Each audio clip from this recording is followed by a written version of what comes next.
Friend, but for now, back to you. All right, Kevin Corke, who's traveling with the president in Las Vegas. Kevin, thanks very much. So let's bring in Fox News Sunday anchor Chris Wallace. Chris, another day, another leak to the New York Times. This is a pretty interesting one.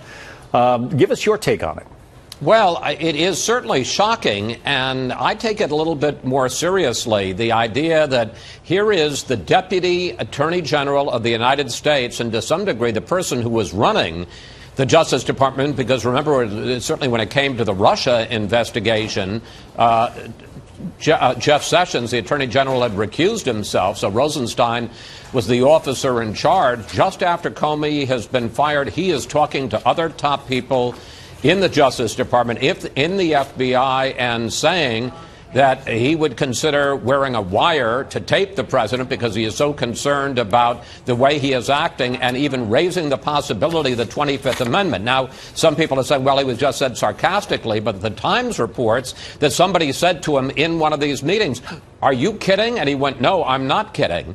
And Rosenstein had just gotten on the job, so the idea that he would be throwing around wearing a wire into the White House to talk to the president and reaching out to other people like Attorney General Sessions and then Homeland Security Secretary John Kelly, who's now, of course, is the White House Chief of Staff, that he'd just be joking about that seems very unlikely to me. I will say one other thing.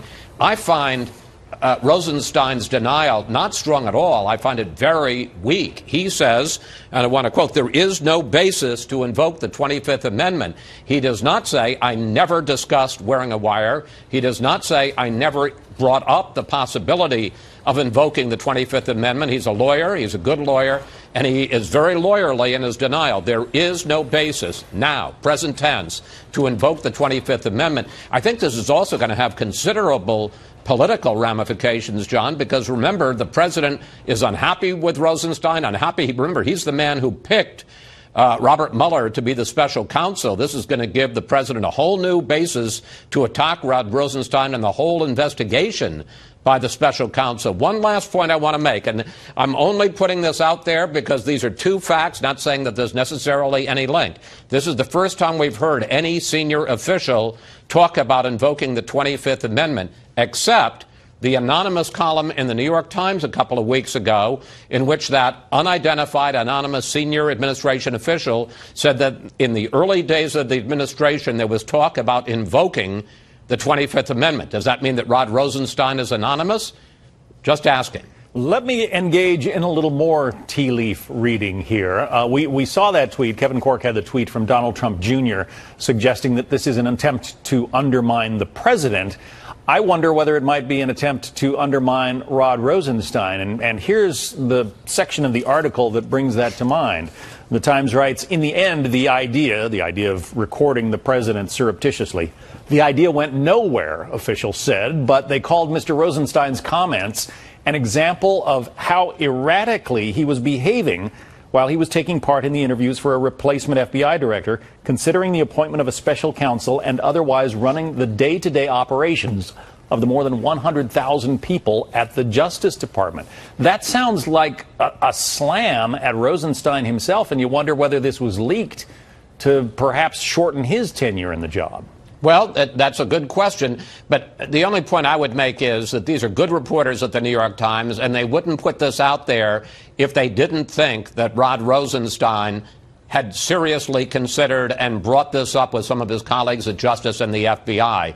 In other words, they're not just taking this and saying, well, somebody wants to take a shot at Rod Rosenstein. They're saying Rosenstein was seriously talking about this back in May of 2017, just at the time that James Comey was fired by the president, and just at the time that he, Rod Rosenstein, appointed Robert Mueller to carry out the Russia investigation. But clearly the president is not going to take kindly to this account, and it's probably not going to boost Rosenstein's standing in the president's eyes. Absolutely not. And as I said right at the start, I think that this is going to be a whole new avenue for attacking Rosenstein and attacking the Russia special counsel investigation that he initiated after the firing of James Comey. This is going to have big political ramifications. Chris Wallace in Washington. We have more to talk to you about. Hope you can stick around for a couple of more questions a little bit later on in the hour. Bet. Thanks, Chris.